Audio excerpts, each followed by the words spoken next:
दासों के दासन चरण का सेवकारी हूँ, दिखा दो भीख दर्शन का, हूँ तेरा भिखारी हूँ।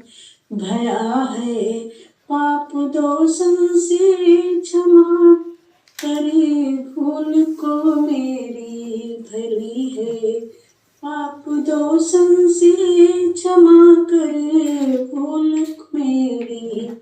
ओ ब्रह्मानंद सुन विनती, ओ ब्रह्मानंद सुन विनती, शरण मैं तुम्हारी हूँ। दिखा दो भीख दर्शन का, प्रभु तेरे भिखारी हूँ। गुरुदेव भगवान की जय, माता जी की जय।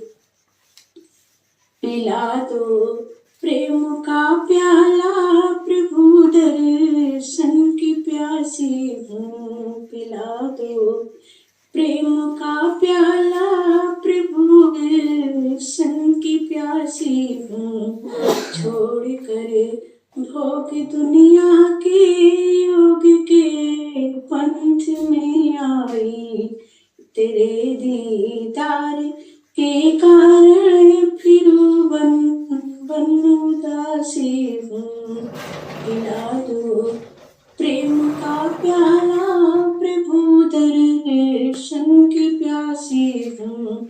न जाऊँ ध्यान का धरना, न करना ज्ञान चर्चा का, नहीं तप योग ने केवल तेरे चरणों की दासी हूँ। पिला दो प्रेम का प्याला, प्रभु दर्शन की प्यासी हूँ।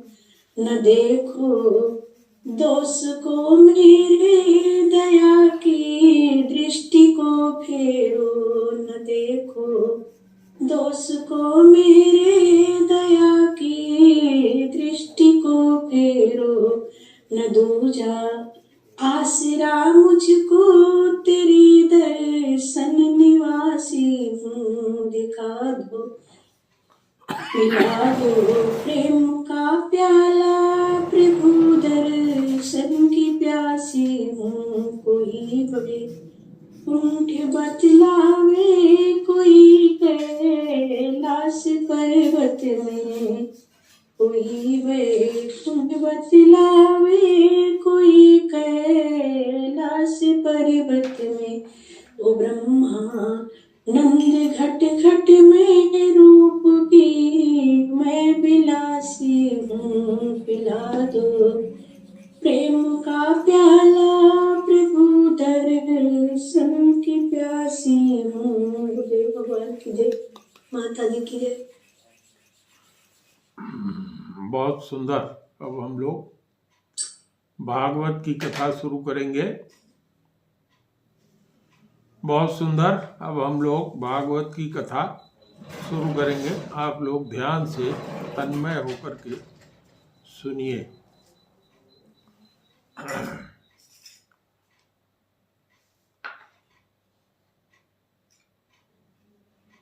कोई भी खोल नहीं पाएगा। गुरुर्ब्रह्मा गुरुर्विष्णु गुरुर्देवो महेश्वर, गुरुः साक्षात् परब्रह्म, तस्मै श्री गुरुवे नमः।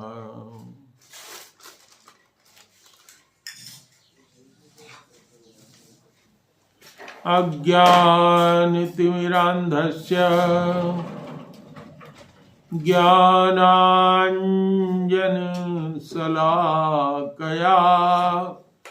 चक्षुरुन्मीलितं यस्य, तस्मै श्रीगुरुवे नमः। सच्चिदानन्दरूपाय विश्वोत्पत्त्यादिहेतवे, तापत्रय विनाशाय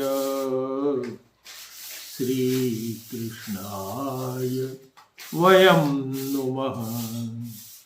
कृष्णाय वासुदेवाय देवकी नंदनाय च नन्दगोपकुमाराय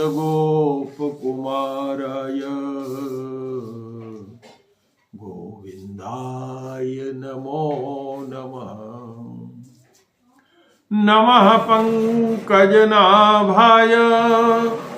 नमः पंकजमालिने नमः पंकजनेत्राय नमस्ते पंकजांघ्रये। कृष्णं नारायणं वन्दे कृष्णं वन्दे व्रजप्रियम् कृष्णं द्वैपायनं वन्दे कृष्णं वन्दे पृथासुतम्।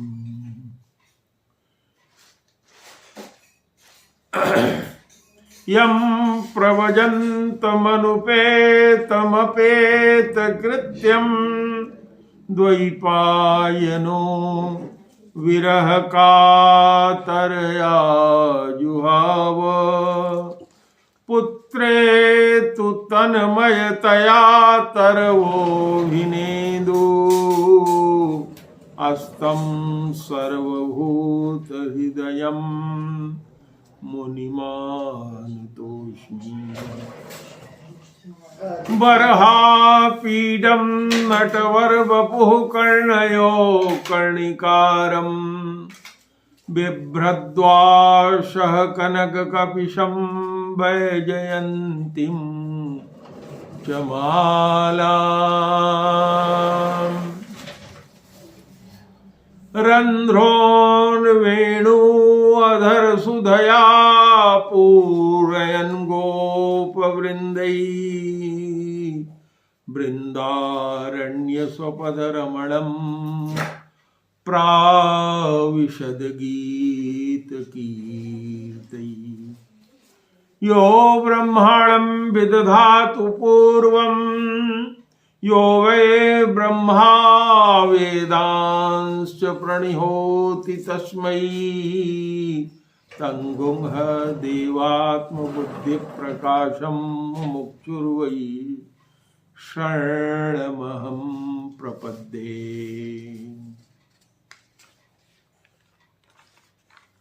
कस्तूरी तिलकं ललाटपटले वक्षस्थले कौस्तुभं नासाग्रे वरमौक्तिकं करतले वेणुः करे कंकणम्। सर्वांगे हरिचंदनं सुललितं कंठे च मुक्तावली गोपस्त्री परिवेष्टितो विजयते गोपालचूड़ामणि। अस्ति स्वस्तरुणी कराग्रविलकस्तकल्पस्प्रसूनाप्तुम् वस्तु प्रस्तुत वेणुनादलहरी निर्वाण निर्व्याकुलम्। अस्त्रस्त अस्मस्त निबुद्ध निविलसद् गोपी सहस्रावितम्। हस्तन्यस्ततनापवर्गमिखिलोदरं किशोराकृतिः।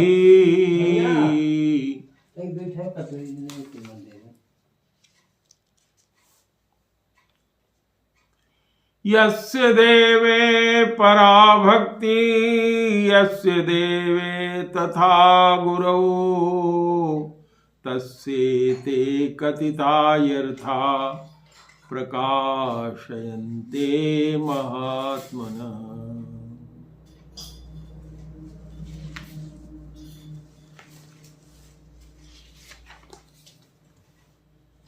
यहाँ समुपस्थित सभी भक्तिमती मांडवी सावित्री, सीता, उर्मिला, सुतकीर्ति आदि माताएं समुपस्थित भक्तिवान सभी शिष्यगण और कथा सुनने वाले सभी भगवत प्रेमियों, आज हम लोग पुनः भागवत की जो कथा कल हुई थी उससे आगे चलेंगे।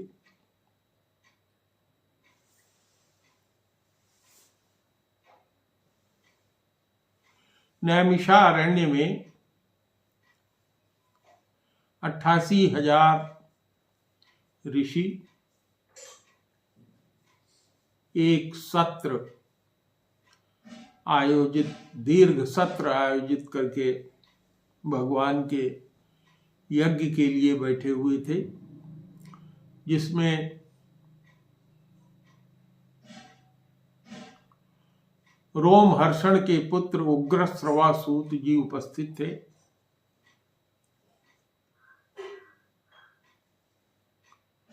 सूत जी से ऋषियों ने निवेदन किया था कि हे सूत जी, हम लोगों को भगवान की अद्भुत कथा सुनाइए।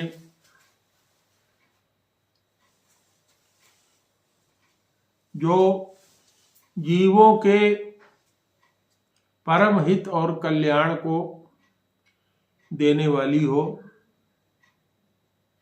जो कलयुग के ऐसे जीवों के लिए जिनकी आयु अत्यधिक कम है, उनके लिए हो, जिनकी बुद्धि बहुत छोटी है,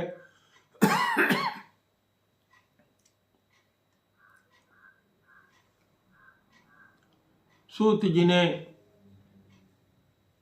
शौनक आदि ऋषियों के ऐसा कहने पर कथा सुनाना शुरू किया था। आप लोगों को हमने बताया था पिछले कल की कथा में कि भगवान जब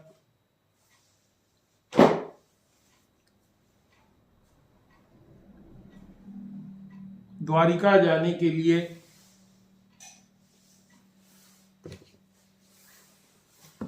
तैयार हुए थे और पांडवों से मिलने के लिए पहुंचे, तो माता कुंती आदि ने उनकी स्तुति किया था।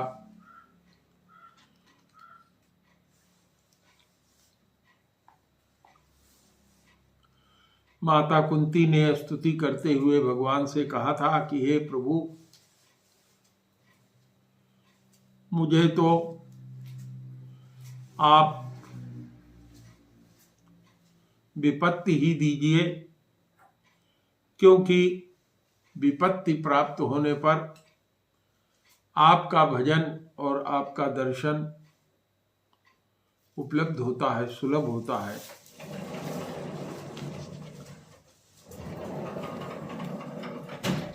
इसलिए उन्होंने विपत्ति मांगी। अर्जुन सहित सभी भाइयों ने अपनी अपनी इच्छा के अनुसार भगवान से मनोवांछित वरदान प्राप्त किया। इसी समय मैंने आपसे चर्चा किया था कि दौड़ती हुई सुभद्रा की बहू उत्तरा आई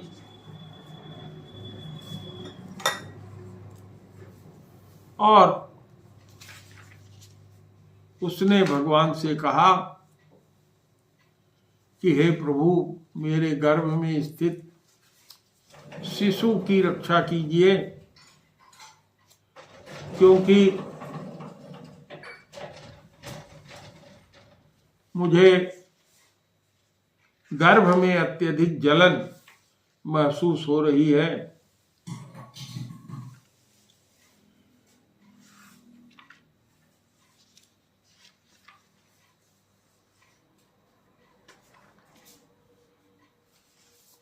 भगवान ने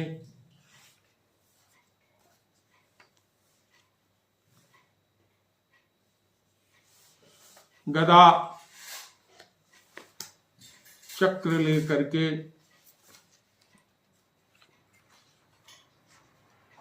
बहुत छोटे स्वरूप में परीक्षित की रक्षा के लिए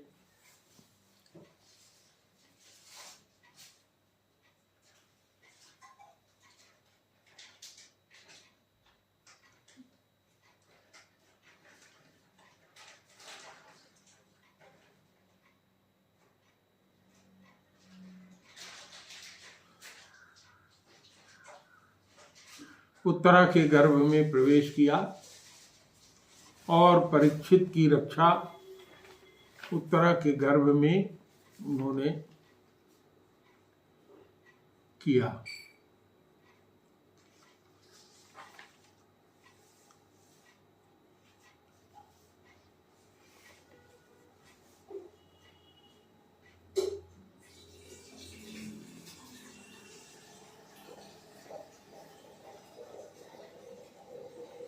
सूत जी कहते हैं अंगुष्ठ मात्र ममलम अस्फुट पुरट मौलिनम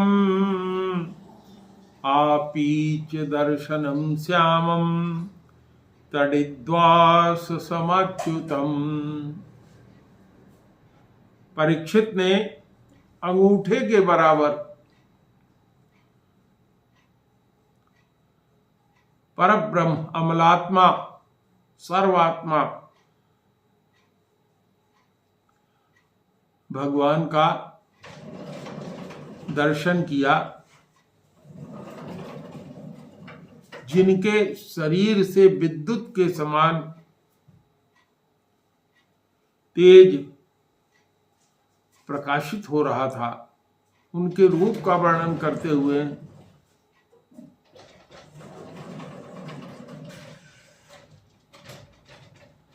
तन्मद्दीर्घ चतुर्बाहु तप्त कांचन कुंडलम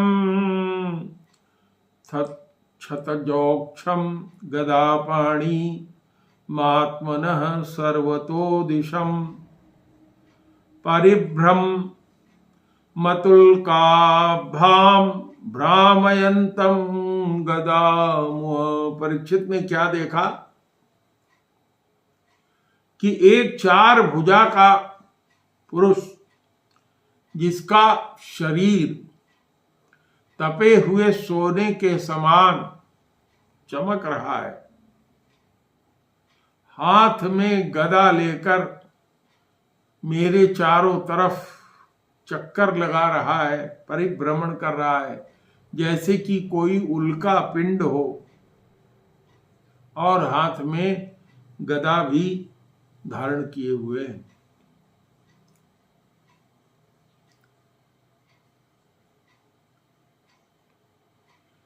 परीक्षित का जन्म हुआ भगवान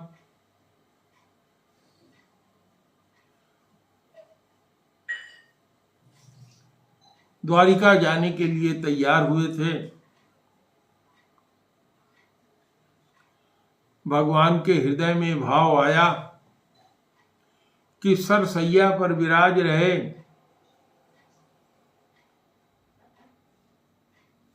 भीष्म जी अपने मृत्यु की प्रतीक्षा कर रहे हैं और मेरा भी मन ही मन इंतजार कर रहे हैं। अतः मुझे भीष्म जी से मिलने के लिए चलना चाहिए।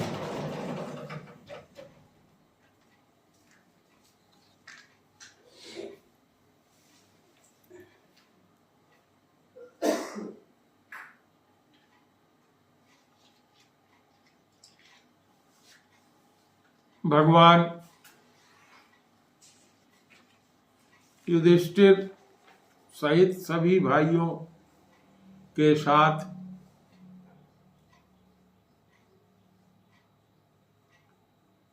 द्रौपदी जी को साथ लेकर भीष्म पितामह से मिलने के लिए गए।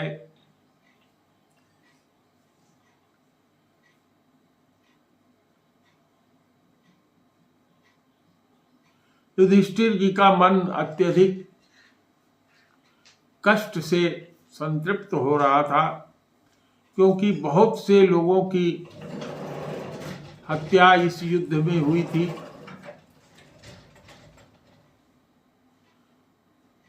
यद्यपि क्षत्रियों के लिए यह जो युद्ध था, शास्त्र के अनुसार इस युद्ध के करने के बाद कोई भी पाप उत्पन्न नहीं होता, फिर भी युधिष्ठिर जी के मन में अत्यधिक दुख था। सारे भाइयों ने जा करके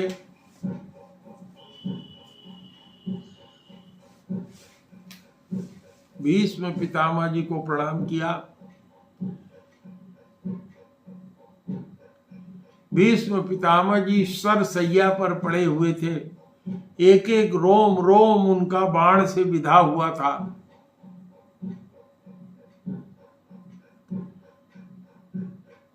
सरसैया पर पड़े पड़े ही भीष्म जी ने ऐसे हाथ उठाकर भगवान अधोक्षक भगवान श्री कृष्ण को प्रणाम किया।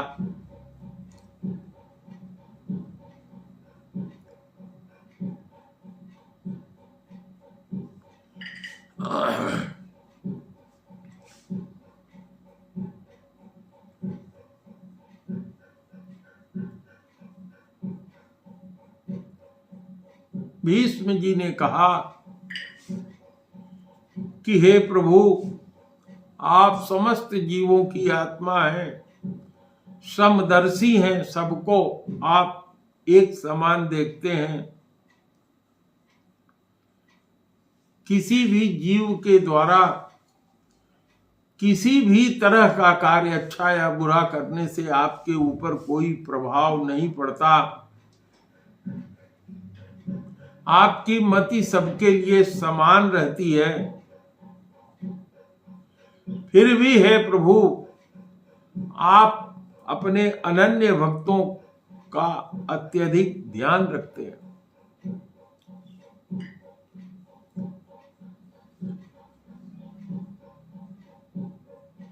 सूत जी ने भीष्म जी के द्वारा कहा हुआ यह वाक्य सुनाया। सर्वात्मन समदृशो हृदयस्यानहंकृते तत्कृत मतिवैषम्यम निर्वर हृदयस्य न क्वचित् तथापेकांत भक्तेषु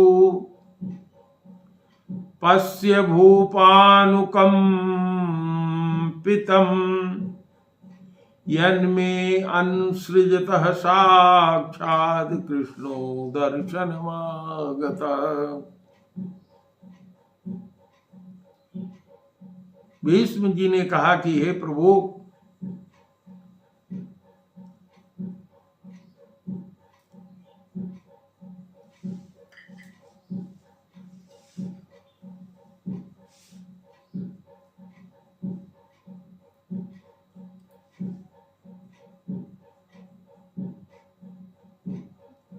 सर्वात्मा सर्वप्रिय समदर्शी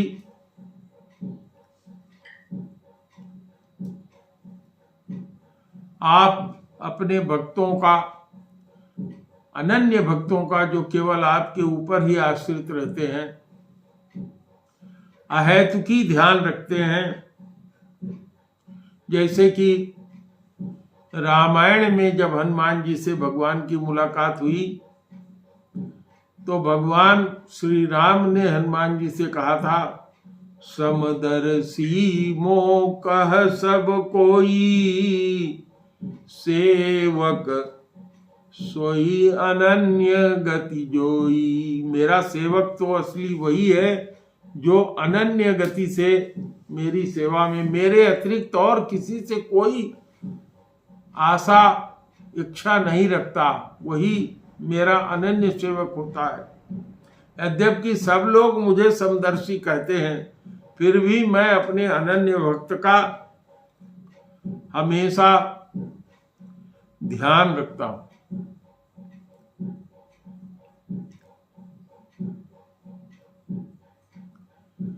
भीष्म जी ने कहा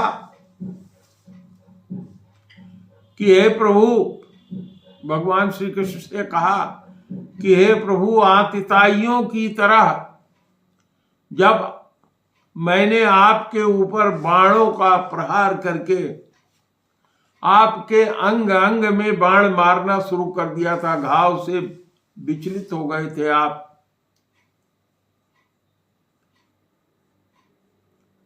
और आप रथ का पहिया लेकर के मुझे मारने के लिए दौड़े थे, और मैंने अपना हथियार, अपने धनुष बाण रख करके आपकी जिस छवि को मैं देख रहा था,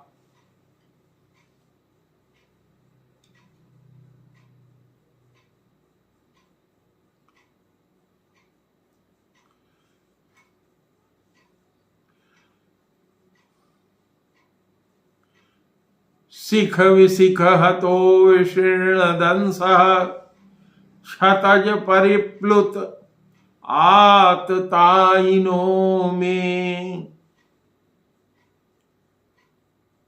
प्रसभ मम विशार मध्वार्थम सह भवतु मे भगवान गति। उसी को आप अपनी गति देने के लिए यहाँ उपस्थित हुए हैं। सदेव देवो भगवान प्रतीक्षताम कलेवरम यावदिदं हिनोम्यहम् प्रसन्नहास अरुणलोचनोल्लसत् मुखाम्बुजो ध्यान पथश्चतुर्भुज। हे भगवान, आप इसी चतुर्भुज रूप में जब तक मैं शरीर त्याग न दूं, मेरे शरीर त्यागने का समय उपस्थित हो गया है। हे प्रभु, आप इसी रूप में मेरे समक्ष उपस्थित रहें जब तक कि मैं प्रयाण न कर जाऊं। और भगवान ने इसे स्वीकार किया। सूर्य उत्तरायण हो गए थे।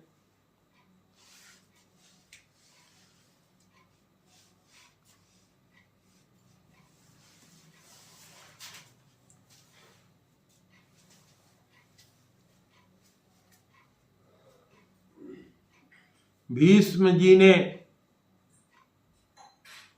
संसार की समस्त चीजों से अपना मन हटाकर भगवान के चरण, आदि पुरुष के चरण में लगा दिया और भगवान के उस चतुर्भुज रूप का, जिसमें पीतांबर धारण किए हुए थे भगवान, उसको अपने हृदय में बसा करके अपना शरीर छोड़ दिया। तदोपसंहृत्य गिरह सहस्रणी विमुक्त संगम मन आदि पुरुषे कृष्णे लसत पीठ पटे चतुर्भुजे पुरः स्थिते अमीलित दृग्य धारयत।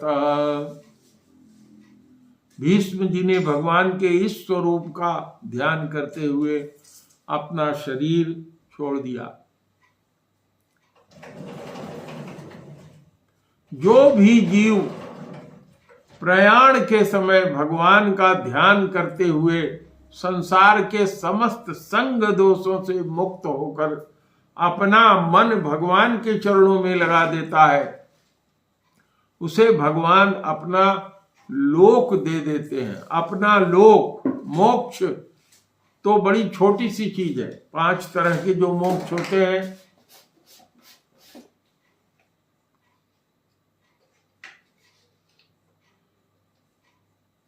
सारूप्य, अपने जैसा रूप दे देना। सालोक, अपने लोक में स्थान दे देना। सामीप्य, अपने हर समय नजदीक रखना, अपने चतुर्भुज रूप को ही दे करके। साष्टि, अपना जितना ऐश्वर्य है केवल सृष्टि की रचना और विनाश करने को छोड़ करके बाकी समस्त ऐश्वर्य भगवान अपने ऐसे भक्त को दे देते हैं। और पांचवा सायुज्य, यानी भगवान में एकाकार हो जाना, भगवान की आत्मा में ही अपने आत्मा को मिला देना। ये 5 मुक्तियां होती हैं। लेकिन जो भगवान के भक्त होते हैं ये 5 तरह की मुक्तियां नहीं चाहते। वो क्या चाहते हैं? भगवान का प्रेम चाहते हैं। वो कहते हैं कि मैं प्रभु बार बार जन्मूं और मरूं, किंतु आपका जो प्रेम है वो मैं प्राप्त करता रहूं। मैं इस 5 तरह के मोक्ष पा करके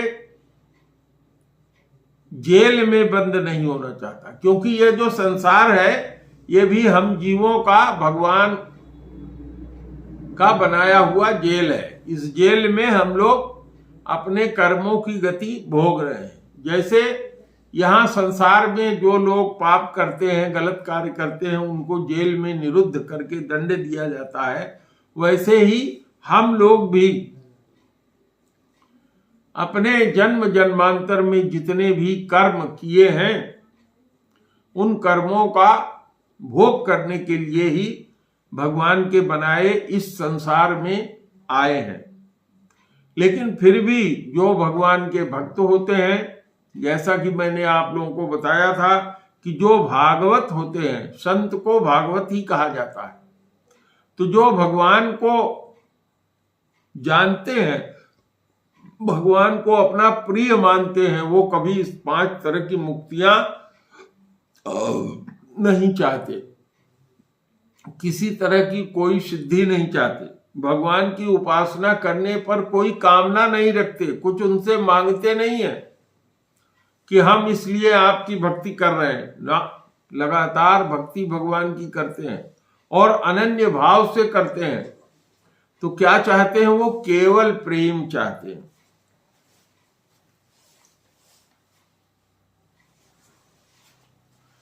तत्पश्चात भगवान मथुरा से, तत्पश्चात भगवान पांडवों के पास से, इंद्रप्रस्थ से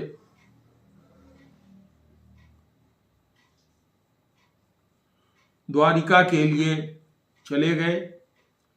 इसके बाद परीक्षित का जन्म हुआ।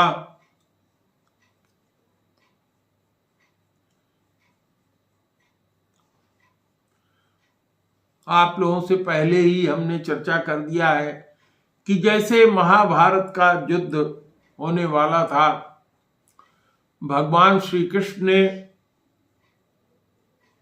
पांडवों का अंतिम दूत बनना स्वीकार किया था।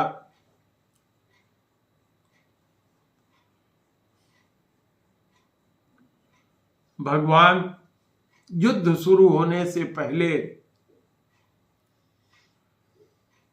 एकाएक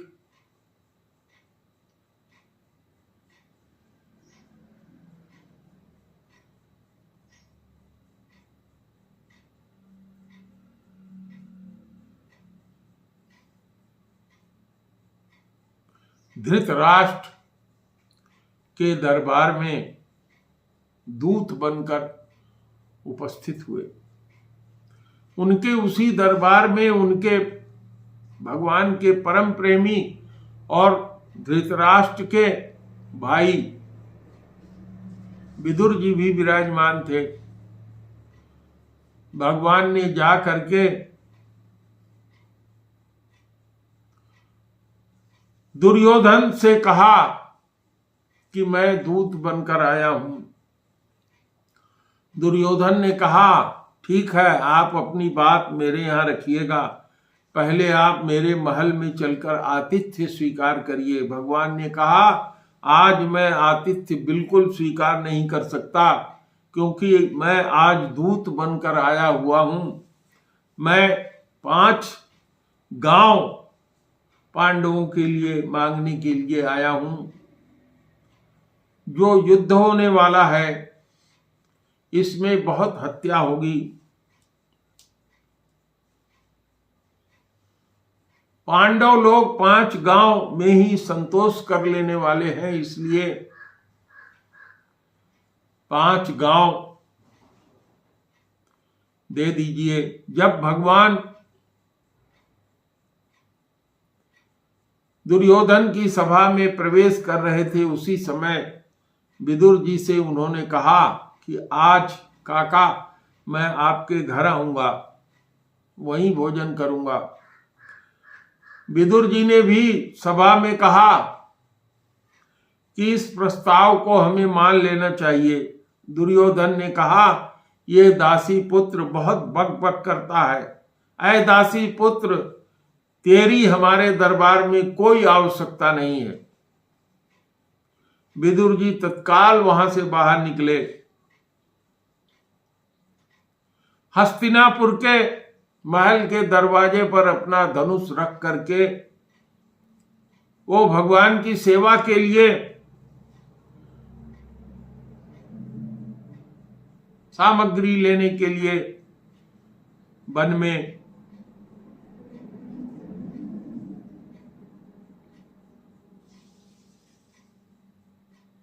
सामग्री लेने के लिए बाजार जहां सामग्री मिलती थी उसके लिए गए थे। इससे पहले से ही विदुर जी अपने पत्नी से ये कह दिए थे कि देखो, ये दुर्योधन अत्याचारी है, अन्यायी है, इसका अन्न मुझे ग्रहण नहीं करना है। इसलिए एक केले की बाग जिसको विदुर जी ने लगा रखा था, उसी में एक पर्णकुटी बना करके विदुर जी अपने पत्नी के साथ वहीं रहने लग गए थे। इधर भगवान जब दुर्योधन के दरबार में पहुंचे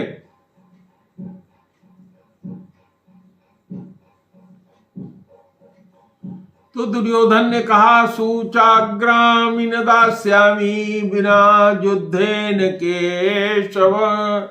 हे केशव, सुई के नोक के बराबर भी मैं बिना युद्ध के पांडवों को नहीं दूंगा। भगवान ने वहां अपना सारा स्वरूप प्रकट कर दिया, चतुर्भुज रूप में आ गए, शंख चक्र गदा पद्म के साथ आ गए, ताकि दुर्योधन को सद्बुद्धि उत्पन्न हो सके। लेकिन दुर्योधन ने बड़े बड़े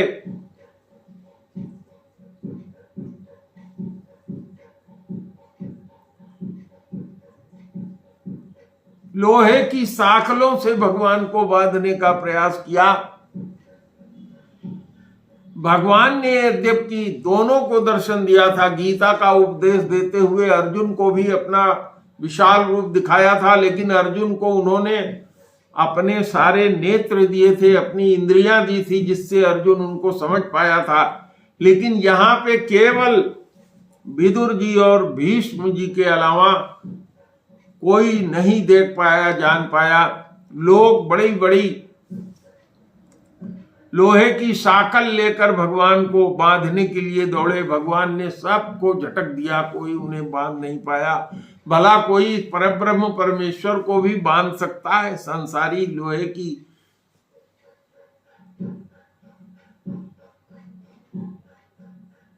साकलों से? भगवान वहां से सीधे निकल करके विदुरानी जी के घर पहुंचे, जहां विदुरानी जी केले के बाग में रहती थी। विदुरानी जी ने जैसे देखा कि भगवान श्री कृष्ण आए हैं, प्रेम से विह्वल होकर के उनको बिठाया और इतना ज्यादा प्रेम में बेहबल रही कि उनके पास उस समय वहां कुछ और तो था नहीं, केले थे। केला छिलती थी, छिलका भगवान को देती थी और केले का जो फल था उसको नीचे डालती चली जाती थी। दर्जनों केला इस तरह से छिलका भगवान को खिला चुकी थी। तब तक विदुर जी कहते हुए पहुंचे अपने घर, देखा भगवान की जूती बाहर पड़ी हुई है। भीतर पहुंचे, उन्होंने देखा कि हमारी धर्म पत्नी केले छिल करके उसके गूदे तो फेंक रही है और छिलके भगवान को दे रही है। विदुर जी ने कहा कि ये तुमने क्या किया? भगवान ने कहा कि मुझे इसी खाने में बहुत आनंद आया। विदुर जी ने केला छिल करके देना शुरू किया, केले का गूदा। भगवान ने कहा कि मैं भक्त के हाथ से जो कुछ भी मिलता है वो बड़े प्रेम से ग्रहण करता हूं। पुष्पम पत्रम पयल फलम तोयम येन भक्षा प्रयक्षति। उन्होंने कहा कि जो भी भक्त जल, फूल, पानी, पत्ती, जो कुछ भी मुझे प्रेम से देता है उसको मैं प्रेम से ग्रहण कर लेता हूं। अन्यथा यदि कोई व्यक्ति बिना प्रेम के, बिना भावना के, बिना भाव के हमें चाहे किसी भी चीज का भोग लगाए, मैं उधर देखता तक नहीं हूं। भगवान ने कहा कि मैं भक्ति और भक्त के बस में हूं। इस तरह से भगवान ने सांत्वना दे करके विदुर को प्रस्थान किया।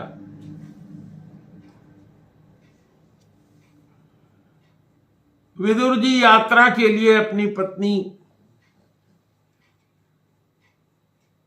को छोड़कर वहीं अकेले यात्रा के लिए निकल गए। भारतवर्ष के समस्त तीर्थों में भ्रमण करते करते विदुर जी जब प्रभास क्षेत्र यानी द्वारिका के क्षेत्र में पहुंचे तो वहां उनको पता लगा कि भगवान श्री कृष्ण अपने धाम को गमन कर गए हैं और सारे यदुवंशियों ने आपस में ही युद्ध करके एक दूसरे को मार डाला है। भगवान ने अपने परिवार का भी अपने रहते ही नाश कर दिया था। भगवान ने सोचा था कि हमारा परिवार ही इतना बड़ा है कि मैंने संसार से सब दुष्टों का, अतिताइयों का तो अंत कर दिया। अगर मेरा परिवार बचा रह जाता है तो यह भी संसार के लोगों के लिए कष्ट का कारण होगा। भगवान के परिवार में भी दुष्ट उत्पन्न हो गए थे। भगवान ने ऐसे परिवार का भी नाश कर दिया। विदुर जी जब द्वारिका से लौट रहे थे तो रास्ते में उनकी मुलाकात उद्धव जी से हुई। उद्धव जी से उन्हें यह समाचार प्राप्त हुआ कि पांडवों ने युद्ध जीत लिया है।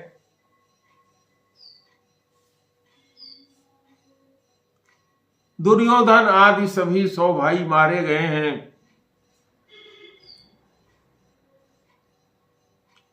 और धृतराष्ट्र और गांधारी पांडवों के साथ ही निवास करते हैं। उद्धव जी से मिलकर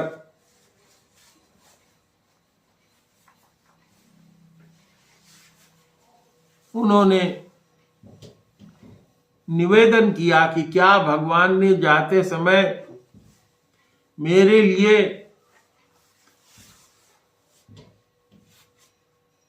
कुछ कहा है?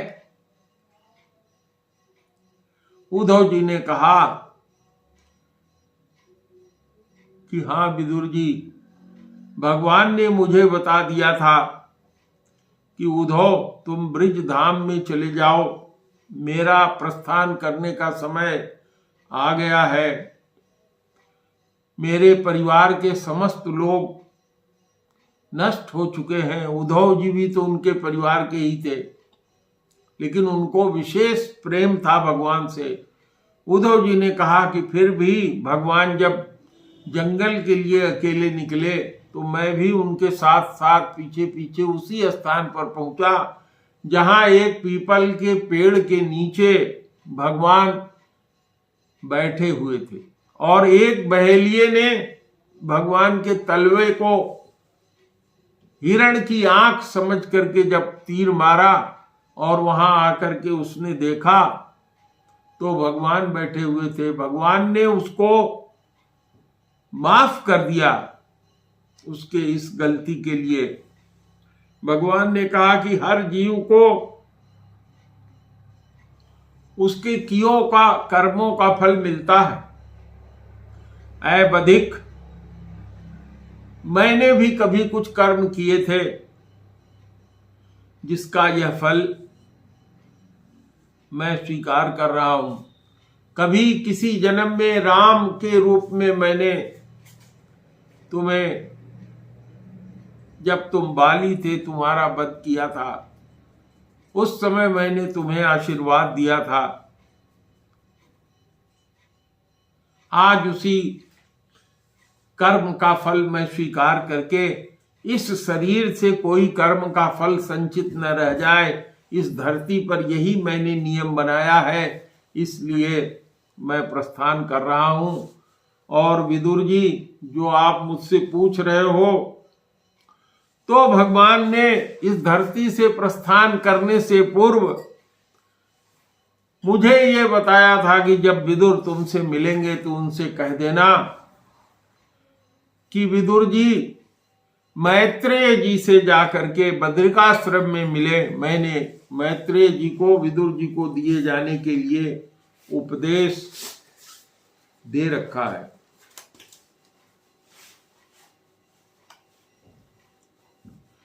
विदुर जी उद्धव जी से मिलने के बाद मैत्रेय जी से मिलने के लिए बद्रिकाश्रम गए और वहां से सारा ज्ञान, सृष्टि का सारा ज्ञान, भक्ति का ज्ञान, योग का ज्ञान, कर्म का ज्ञान प्राप्त करके जब लौटकर हस्तिनापुर आए तो यहां आने के बाद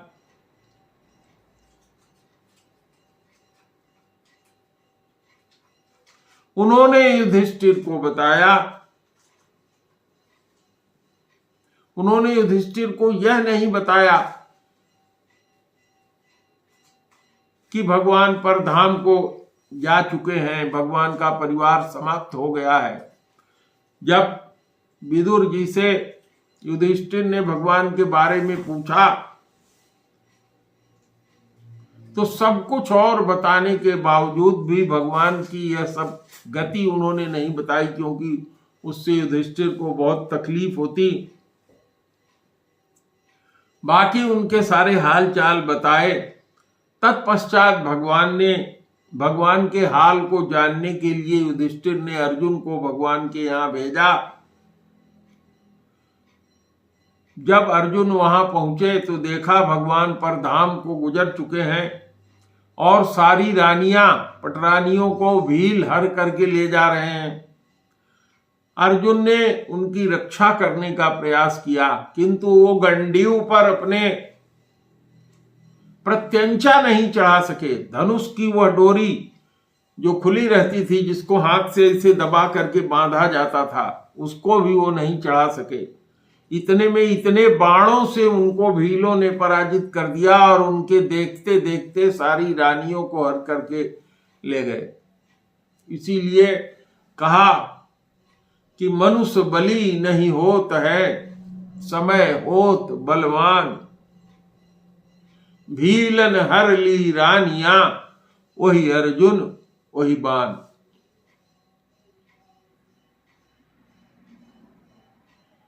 अर्जुन जब लौटे, लौट करके उन्होंने सब समाचार युधिष्ठिर जी को बताया। और इससे पहले की कथा यह है कि जब विदुर जी युधिष्ठिर जी के यहाँ आए तो उन्होंने अकेले में मिलकर के धृतराष्ट्र और गांधारी से कहा कि जिस भीम को तुम लोगों ने बार बार मारने का पांचों पांडवों को प्रयास तुम्हारे बेटों ने और सबने किया, तुम्हारे बेटों की सर्व हत्या हो जाने के बाद भी कुत्ते की तरह से तुम दोनों लोग रोटी इनकी ग्रहण कर रहे हो, ये उचित नहीं है। और विदुर जी के साथ स्वयं धृतराष्ट्र और गांधारी एक दिन चुपके से महल से निकल गए।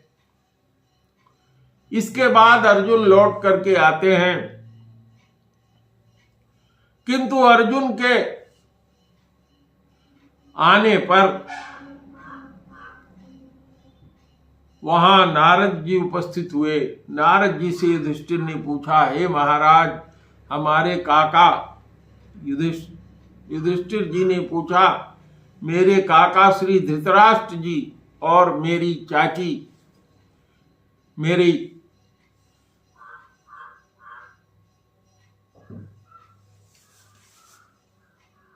बड़े पिता धृतराष्ट्र जी और मेरी बड़ी माता गांधारी जी कहाँ है?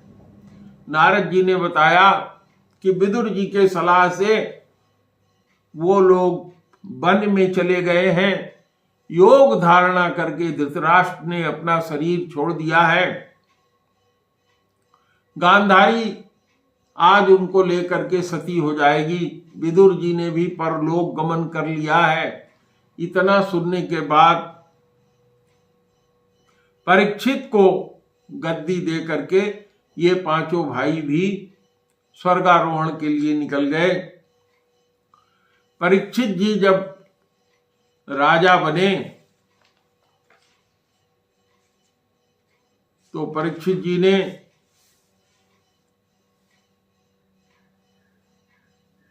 दिग्विजय के लिए निकले। परीक्षित जी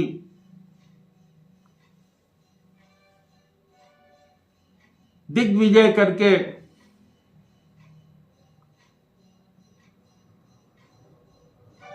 परीक्षित जी ने कृपाचार्य जी को आचार्य बनाकर गंगा जी के तट पर अश्वमेध यज्ञ किया था। परीक्षित की शादी युधिष्ठिर आदि ने,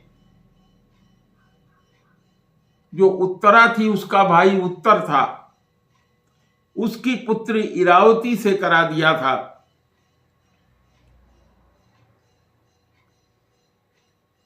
और